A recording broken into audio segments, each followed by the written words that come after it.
In 2002, Gwen Aruajo was murdered by 4 men she considered friends during a party at their home. A rumor, a confession, and a thorough investigation would pinpoint just who had committed this murder. But a trial that highlighted issues of obtaining justice for a transgender victim would mean that holding the murderers accountable would be far more difficult. In this episode of The Murder of Gwen Aruajo, we talk about the mistrial, the jury experience, and the continued quest for justice.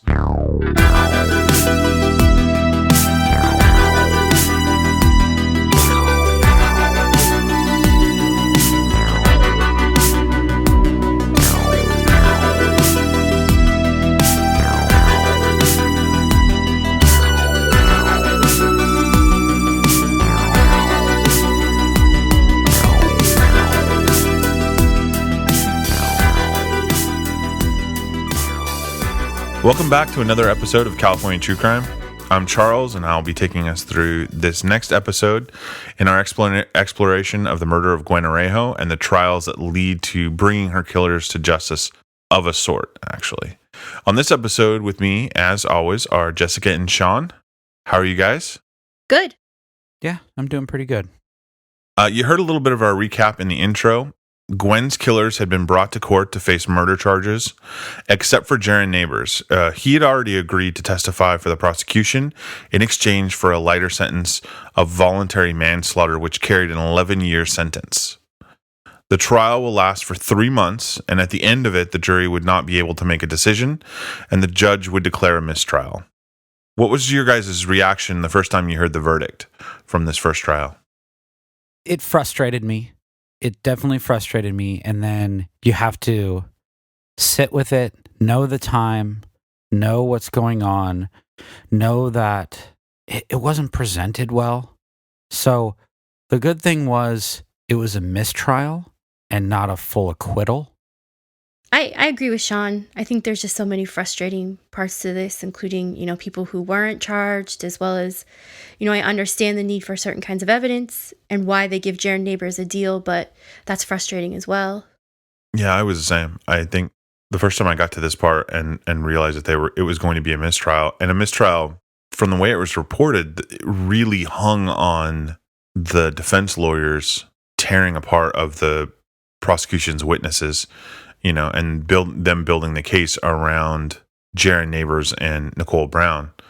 I think the problem, though, is that that's a part of a larger case filled with actual evidence and eyewitness testimony and all of the stuff that seems to me that should be, it's a done deal. They're not claiming innocence. So, but like you said, better that it was a mistrial. I think that's the thing to remember, too, is that justice delayed doesn't necessarily mean justice denied. Right. And I think it's just sometimes it's hard. I mean, you got to think now you got another trial hoping that something will, already the first one didn't have a result. And it kind of extends it. Your hope gets thrown under the bus, and you really hope that something will happen the next time. And I also think that using the Transpanic in their defense, the suspects, we know, the murderers in this case, but them using the Transpanic, while that's not enumerated as like that's the reason, it's there in the back of your mind going, is that the reason why these guys, the jury couldn't make a decision? And that's really kind of the focus of what we're going to be talking a lot about tonight, is what was going through their minds, and at least from one juror's perspective. So when I was doing some research and saw that there was an article that was written by actually one of the jurors explaining what went on behind the scenes in the jury room and the reasons for their decision, I got really excited, because this isn't something that we normally get to see. And I think that this peels back the veil a bit on how people in these situations act and their thought process. This article was carried in the East Bay Times or East Bay News opinion page on May 11th, 2005. This is almost a year after the trial and would be written just weeks before the second trial of the 3 men would begin. Again, the second trial would be held in Hayward, California. The article was written by Brian Klufel who is currently a travel writer. But during the time period that we're talking about, he was a writer that worked at the East Bay Times. We did try to contact Mr. Klufel, but he declined to comment. He stated in an email that the case took a lot out of him, and he did not want to dip back into painful memories that it brought up. So we respect his right to privacy, but we appreciate him responding to us.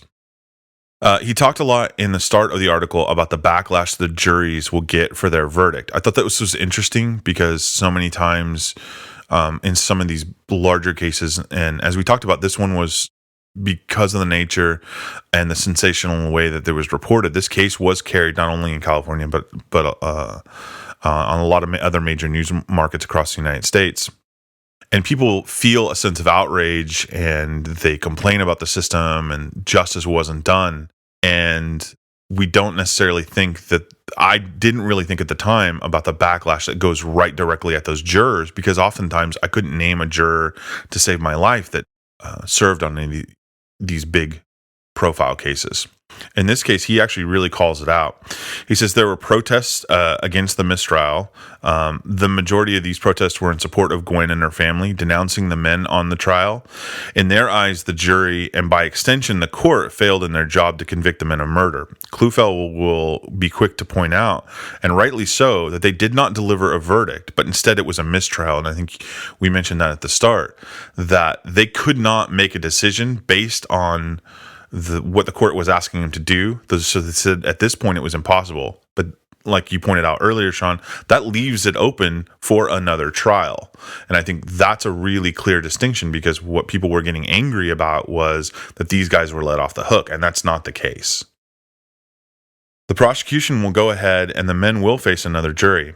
He states the most important question is, quote, who killed Gwen, how, and why? And perhaps most important, given our outcome, was this heinous crime truly first-degree murder, unquote. He will write about how this jury was getting hatred and vitriol from both sides of the case. The LGBTQIA community saw this as the jury taking the Transpanic Defense at face value and siding with the defendants. The defense saw this outcome as being cheated out of their quote-unquote innocent verdict. Even Sylvia, Gwen's mother, was unsure why they could not have brought the killers to justice, saying in an interview, quote, murder is murder, unquote. In the article, Klufel states that the reason there was not a decision is that the prosecution overstated the case for first-degree murder, and to most of the jury, they had not proven that case beyond a reasonable doubt. This is at the heart of the mistrial, according to Klufel. The jury was instructed to make their decision on the most serious charge first, and then to move on to the other charges. The exact wording of the instructions is from the California Jury Instructions 8.75, which reads, if you are unable to reach a unanimous verdict as to the charges of first-degree murder, do not sign any verdict form and report your disagreement to the court. The court cannot accept a verdict guilty of second-degree murder unless the jury also unanimously finds and returns a signed verdict form of not guilty as to murder of the first degree. So this is only for this specific trial, the instructions? Right. Okay, this isn't like a rule that's always around? No, and it has to do with how people are charged initially for the crime. Okay. So since the prosecution said we're going after, and we've talked about this a little bit as we've gone along, how the charges are filed will then kind of directly influence the instructions the jury is given. So in this case, they were going after first degree, and that was the most serious charge. Then the instruction was you can't do anything else because they're all charged with this first-degree murder first. If you unanimously find him, they're not guilty of that, then maybe you can move on to something else. But because there was disagreement about the first-degree murder, they don't have the power to pick and choose. He says that the jury voted many times, and the closest they had gotten to was that Madsen was guilty of first-degree murder, was at one vote of 8-4 in favor, but evidently it will be a 7-5 eventually. So Klufel will talk a lot about them taking repeated votes and going back and forth and back and forth. And this is what he's saying. He says the closest we ever got, we had 8 that were going to go and convict Michael Magson of first-degree murder. They were closer to unanimously voting on convicting them all of second-degree murder. They were allowed the discussion of the merits of the other charges, but could not enter a plea on them until they dealt with the first-degree murder charges. And he talks a lot about that. He says, we talked about it. We talked about, well, we may not think it's first-degree murder, but we are all pretty sure it's second-degree murder. But again, the instructions saying you can't do that until you deal with the first-degree murder. Does he talk about in the article why first-degree murder was something they didn't think? Yeah, we're going to go over that as we kind of progress. And the way I kind of laid this out is this is kind of, he starts, and I will post the article on our website, CaliforniaTrueCrime.com, under the Gwen Aruajo page. I thought the article was it was a well-written article. He's somebody who wrote for the newspaper. I think he had a good turn of phrase, but he also lays it out logically. I like the progression because he starts out with what they faced and then really talks about it from a legal perspective. That I, as a layperson, okay, I understand that. He will talk about the coroner's testimony of the possibilities of different causes of Gwen's death, either by blunt force trauma or the choking from the rope, could both have led to her death. He goes on to recount the different sides of the case that they had heard, the prosecutions where all of the men had a hand in the death, and then proceed to cover it up. He also details the defense story of the men being, quote-unquote, sexually deceived. He does not make note of the fact that none of the men admitted to participating in the killing, but none of them really denied it either. So he does make note of the fact that none of them are pleading guilty, but he also brings up the point that none of them are denying the killing either. And that was, I read that section again. Basically, what I took from it was that these 3 men, well, 4, Jaron neighbors as well, none of them are coming out and saying 100% confession. They didn't actually say, yes, we actually killed her. But they're also not denying it in open court, if that makes sense. That seems like kind of a weird thing to get hung up on because, I mean, in most trials that we've covered and that we've heard of, I mean, the defendant usually isn't coming forward and saying, yeah, I did this, or no, I didn't. That seemed to be a pretty standard thing. Right, and this is where we start to slip into the idea of that the in the background as like the mosquito in the ear is the Transpanic Defense, because I think that idea that these people aren't saying no, I didn't do it, or yes, I did, and they're pleading to something like second degree. That second degree murder is being talked about so much, it's almost an out. Like we know they killed her, but even him bringing up that idea of being sexually deceived, it's playing into the stereotypes and the bigotry I think that was inherent. And I use that. My feeling from reading the article is these people had every intention of doing their absolute best as a jury, but I think that what was ingrained in them was hard to get around. Their preconceived notions about the trans community might have been unconscious. And there really was enough gray area, Klufel says, that the reasonable doubt was able to creep in. Klufel will also go on to recount the holes that the defense will make in the testimony of the witnesses that the prosecution brings up. There was Nicole Brown. Her account of the events seemed to show her pouring gasoline on the fire, as well as helping to corner Gwen and try to get her to reveal her genitals, basically. In fact, that was the term that was used in the article. But when it came down to it, she could not actually say who was the person that delivered the killing blows that ended Gwen's life.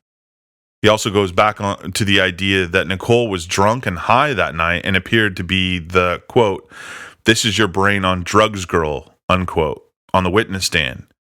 If you're not familiar with that, if you're listening, there was an ad in the 80s of a girl saying, "This is your brain," and holds up an egg, and "This is your brain on drugs," and then just trashes the egg with a frying pan. He comments on the idea that nearly every witness that the prosecution brings to bear, the defense will drill enough holes to let some more of the reasonable doubt come sliding in. One of the jurors will say that in the deliberation room that, quote, "almost everyone who testifies has a reason to lie," unquote. which again is something that we talked about last episode with the bystander. All these people standing around that any one of them could have stepped in. They're all complicit in some way or not in this crime. And it's true that none of these people were good people, and it seems as though they all had a hand in the death of Gwen Aruajo, but for me, that doesn't change the fact that they helped kill her. Klufel will go on with Jaron Neighbors and how the defense cut him apart on the witness stand, and this having a lasting impression on the jury. Neighbors will admit to making fabricated stories, one about a botched robbery in San Diego. It was highlighted that Neighbors had a large bruise on his forearm, one that would take up most of his entire forearm. During the trial, the prosecution would say that this was an old baseball injury. Defense attorney Sierra will go on the attack and claim that Neighbors, in fact, had a sexual relationship with Gwen, and that a lot of things and actions that he attributed to other defendants was in fact his own actions.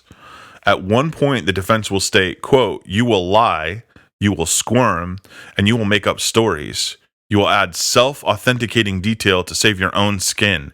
Isn't that fair?" Unquote. Neighbors reply, quote, "That's fair," unquote. Getting the star witness to admit to being a liar can be damaging for a case.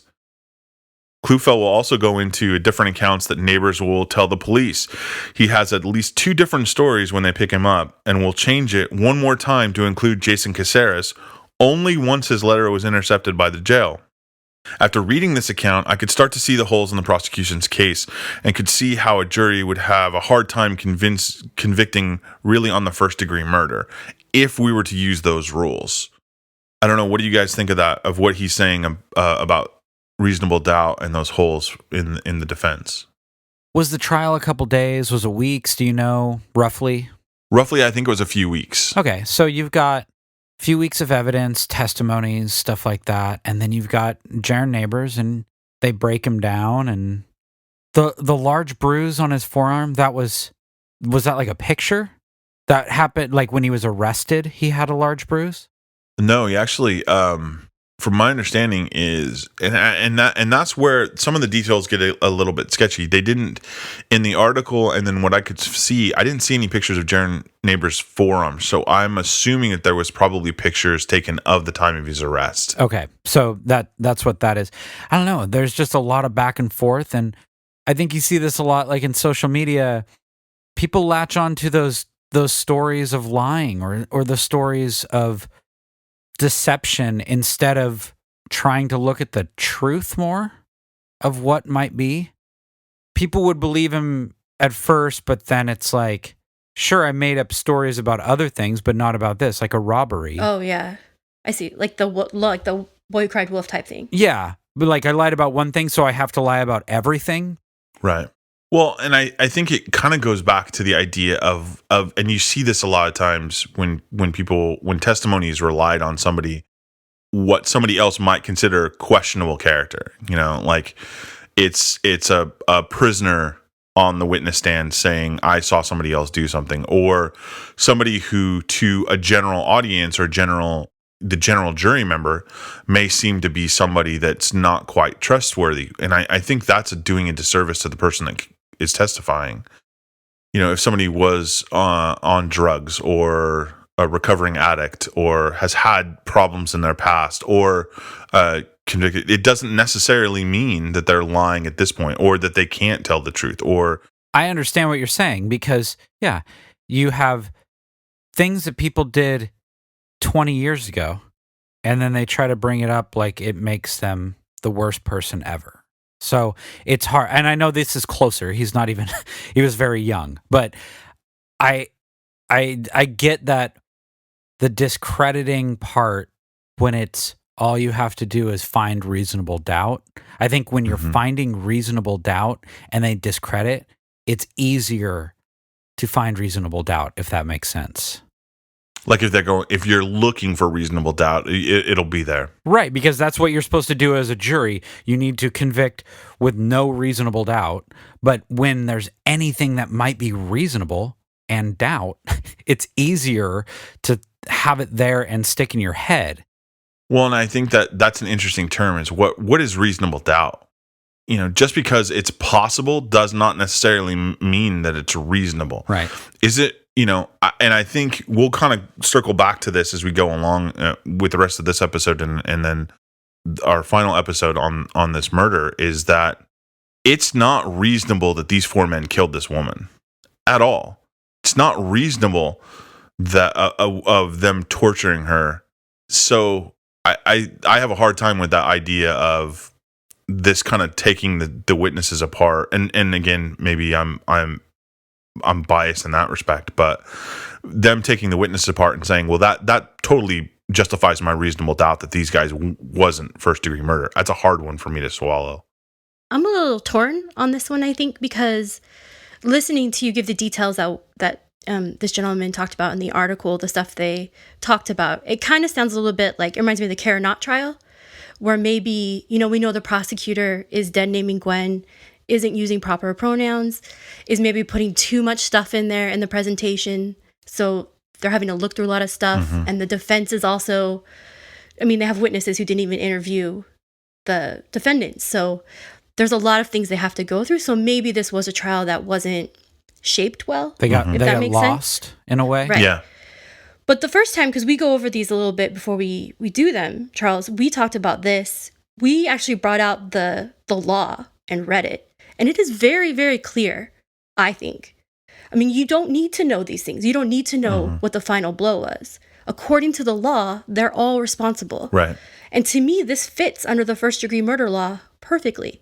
They're already in the commission of a felony, of several felonies. They're assaulting her. They've kidnapped her. And then they murder her. And it does not matter who makes that final blow, because they would have kept going until someone had. So they're all responsible, the same amount of responsible, despite us not knowing exactly what specific act killed Gwen. And it might not even have been a specific act. It might have been all of the trauma altogether. Right, but the fact that they were all there should have no bearing on then this mitigating, this quibbling or splitting hairs about, who's responsible and who's not. Right. And I think that really goes into the idea of this unconscious transpanic defense, not the defense that the defense attorneys were using of these men were sexually deceived, and then therefore the only recourse they had was to lash out. I think it plays into the unconscious bias that the jury had of being confused and unsure and really torn in this case, and I think struggling with their own issues, with, like I said, their own bias, and trying to wrap their mind around between that and what this crime was. And I think, like you said earlier, Sean, the idea of, if I have that life raft of reasonable doubt, then I'll go looking for reasonable doubt that will justify myself of saying it's not first degree murder because it's reasonable doubt. Now, I agree too with you, Jessica, on the idea that I think a lot of time, that this case may not have necessarily been laid out in the best manner by the prosecution. I will say this as we continue with this and kind of move on to the next trial. The next trial will go completely different. It's still, I still don't believe necessarily that was not the outcome that everyone wanted, but the prosecution, and it is the same prosecutor, I think, learns a lot between the two cases.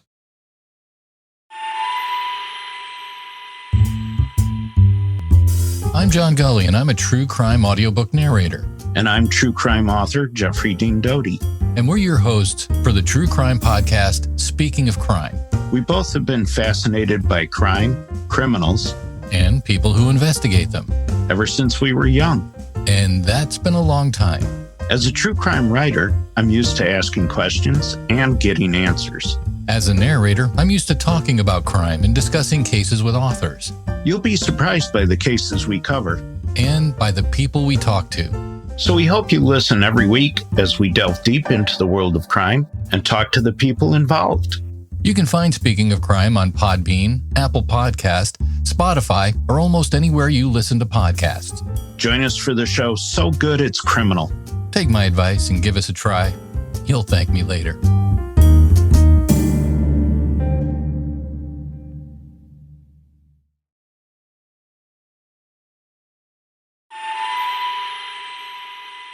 The next part of Klufell's account gets into the Transpanic Defense, and this was interesting to me.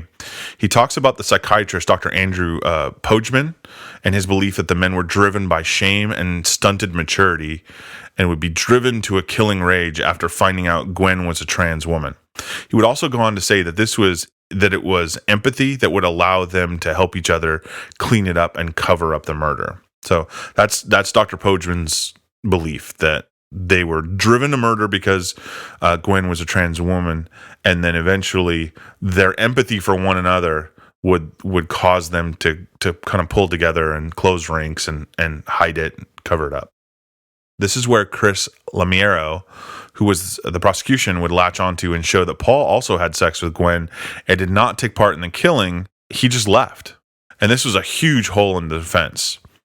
Klufell would say that none of the jury was buying the Lord of the Flies defense, this idea that when something happens, people will revert to their baser instincts, and it's just, there's no stopping them, and it's just, again, like, Lord of the Flies. He states that these were adults. They knew what they were doing was wrong. They discussed this defense briefly, but almost immediately dismissed it out of hand. They did the same thing to the parade of character witnesses that were brought up to show that these men were upstanding members of the community that had never done something like this before. So I thought that was interesting that he kind of points out that legally this Transpanic defense was almost tossed out immediately when they discussed it. And this doctor that they're discussing, this is the one that did not interview any of the defendants. Yeah, I want to bring that in. We want to kind of make sure that we all remember that. This is the doctor that simply was interviewed on the stand as an expert witness about the behavior of the men, which he never interviewed. And to my knowledge, as far as what was reported in the newspaper, didn't really, I think he read some of the interviews and saw some of the evidence, but it wasn't like a thorough going over. And it was certainly not a series of interviews with the actual defendants. This also brings up the jury's real sticking point that we touched on a little bit ago. And at which point in the evening did the men decide to kill Gwen? And were they impaired in any way? We've talked a lot about the alcohol and the drugs. We know that has a debilitating effect. And he says that this is one of the sticking points that divided them between first degree and second degree murder. Did they discuss murder before, like Jaron Neighbors had talked about, that it was leading up to it, or was it a heat of the moment decision that was made while they were all inebriated and high? Klufell will state in the article that he would actually lose his job 2 months after the trial and draw a direct line between the two events. He writes of his anger over this case and says, quote, "Nobody wants to be on a jury, but they're happy to play judge and executioner from the comfort of their living rooms," unquote. He goes on to say that if you are going to convict 3 men of first-degree murder, then it's important that you believe that it is first-degree murder beyond a reasonable doubt. He does talk about one of the jurors that has had remorse for the way they voted. One of them has stated in a letter that they, quote, "believed that all the men should have been found guilty. They killed her, and I think they had enough time to figure out that while it was going on. I voted the way I did because I was convinced at the time that the shock factor of the gender and sexual betrayal coupled with the drug use could not convince me beyond a reasonable doubt that they were premeditated and they had sufficient time to reflect rationally on what was happening. In retrospect, I think that there was more of an excuse for bias and hatred. I think they, the 4 men, were filled with hatred and were aware," unquote. That's a really interesting quote, I think, because it points out a couple of things about the trial. I mean, we weren't sitting there, so it's hard to judge and to say that this is wrong or this is right. But, premeditation doesn't have to be the only reason first-degree murder is used. You can be in the commission of a felony. So that kind of points to me thinking maybe the prosecutor didn't do a good job of explaining what their goal was, right, what happened, how they use the law in that way. And the other thing I think is that they're using these ideas of rationality, which we know from other episodes is something you have to prove. Mm-hmm. It's not just something you guess at. And so I think it's sad that this is, I think it's just sad because you can kind of see the jury struggling to find almost ways to treat the men differently than maybe how they're looking at the victim. Mm-hmm. But And this is before the second trial that these people are saying this, correct? Both of them? Yeah. Klufel, this article is actually published a few days. It's carried in the newspaper a few days before the second trial will start. And my feeling is, after reading this and how he talks about this letter from another unnamed juror that was sent to him, that's sometime after the first trial. So I would, it's some intervening year, but I do think it speaks to two sides of this argument. Is we have the quote from the unnamed juror saying that, they were struggling with that bias that they carried and looking for an excuse, which we've talked about with that idea of everyone's looking for reasonable doubt. But what Klufel says about the impairment and making sure that if you're going to convict three men of first degree murder, that you want to make sure that it's done correctly. I agree with that. I think that's what makes this story terrible, is that, like you said, Jessica, I don't think necessarily the prosecution may have done the best job laying that out. And again, I mean, we've stated numerous times on here, we're not lawyers. I'm not an expert in law, but what we've done by reading what the law actually says and how first degree murder works, it seems like that's a pretty big one to let people know of. They kidnapped Gwen. That's a felony. They killed her while committing a felony. That's first degree murder. Don't see that as that hard a thing to decipher. What I'm seeing from this, from his letter and hearing from the other juror, they're looking at it in hindsight. They know they made a mistake. He has the power to write because that's his job. This is almost like a plea that, hey, I'm not a bad person. We got it wrong. They probably feel a lot better after the second trial, but it feels like this is before the second trial and they're like, hey, we're not bad people. I just feel like it's a plea to make them look like they're not bad humans. Well, and I don't think, I want to make this clear too.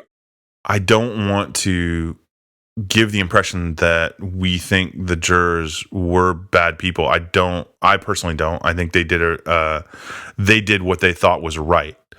Do I think they got it wrong? My own belief is yes. But again, like you pointed out, Jessica, we weren't there. We're reading this years and years later in hindsight. I think the arguments that Klufel brings up in his article are good arguments to make. I don't see them as justifying saying that we're good people. I think they're justifying saying we did our job. We did our job based on the instructions that we were given. And hopefully it will help inform the prosecutor for the next trial. That's important information to have as well. Yeah, I think there's a lot that gets changed in the second trial, or it seems to me anyway, that the prosecutor does take a kind of a note from these jurors of what went wrong so that they can fix that for the next one. Klufel will remind the readers that, as Christopher Daly of the Transgender Law Center in San Francisco will say of the verdict, quote, justice delayed, not justice denied. I personally really like this article. It didn't alter any of my opinions of the facts of the case or ideas I had about what happened on that night Gwen was murdered, but it did give me a closer view of what it was like in the jury room when there were hard decisions to be made, and sometimes the way forward is not very clear. It's in these times that you have to rely on the rules as they are set down, and sometimes those do not always work out the way you want them to. This is the difference between law and justice. The law is the tool that we use to get justice, and sometimes that tool might take a lot longer to work. And that is what happened in this case. As we said before, this verdict was a mistrial, and it meant that the men would have to be tried again for the same crime. Up until this time, the three men that were standing trial had been pretty much tight-lipped. They hadn't offered any information. They hadn't volunteered anything. Jose Morel and Michael Madsen did not take the stand. And Jason Caceres' testimony did nothing really to incriminate the other two men. It was almost banal. This was about to change for the second trial. This time, I believe, they knew that they might not come out of this the way they did the first time. During this trial, their stories would change, and you would now see three very different views of what happened during the night between October 3rd and 4th, 2002. Something else happened between the two trials. Sylvia Guerrero, Gwen's mother, would legally change her daughter's name to Gwen Amber Rose Araujo. What this meant was that during the trial, when they were talking about the case, the prosecutor and the defense would both have to use her legal name. The second trial would begin on May 31st, 2005. This was 2 years after Gwen's death and almost a year after the first trial. Since the first trial, the Transpanic Defense had been reported in the media and forced the defense to alter their methods and strategies a bit for this trial. This time around, as we have said, the defendants would eventually turn on each other and blame each other for the crimes. All of them blamed neighbors for some part of it. This is where we're going to stop for this episode. In our next episode, we'll go over the different stories the defendants have all spun, as well as the next trial, and some of the changes that this case and Gwen's murder will bring, not to just our state, but to really the nation as a whole. Any final thoughts, Jessica or Sean, before we end here? No, thank you for that insight, though. It was nice to see a different view here and there. Don't always get it. Yeah, it's we talk a lot about the legal issues and some of the interesting parts of the court cases, and so it was nice to see something that we really haven't talked about, and that's really what goes on behind that closed door of a jury. I myself have never served on a jury. I've been to jury duty quite a few times, got close, but never actually got picked. So I've always been fascinated by like what goes on. Tonight, Sean will be covering a cold case. Sometime on the night of February 28th, 2005, in Daly City, California, Eddie Chung Chow Lee was found stabbed to death, lying in an easement on the west side of Westlake Park, close to Lee's home on Cliffside Drive. Since we are unsure of Eddie's preferred pronoun, we will be using they and them. They were found dressed in women's clothes, and investigators ruled out robbery as possible motive for the crime. This was because of finding cash and other personal items on Lee's body. There was no evidence they had been sexually assaulted. Police had little to go on when investigating Lee's murder. Eddie Lee has been described as an introvert. It was reported that they often dressed in women's clothes and made money as a sex worker in San Francisco and Oakland. This, coupled with the fact that all of Lee's family lives in Hong Kong, made it harder still for the police to bring Eddie's killer to justice. Daly City Police Detective Greg Oglesby was quoted as saying, quote, "We're looking at all possibilities. It could be a John.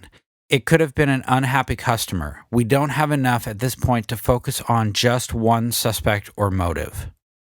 Police have tracked down Eddie's friends, as well as some men that they suspected were their customers, but no information has been found or made public. They have looked into Lee's computer, phone records, address books, and even attended a press conference held by Community United Against Violence, a group that specializes in fighting violence against the LGBTQIA community. So far, no information has come forth.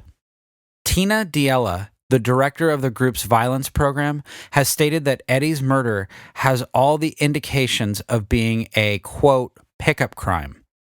This is where someone will pick up a person for the sole reason of committing a crime or doing harm to the victim.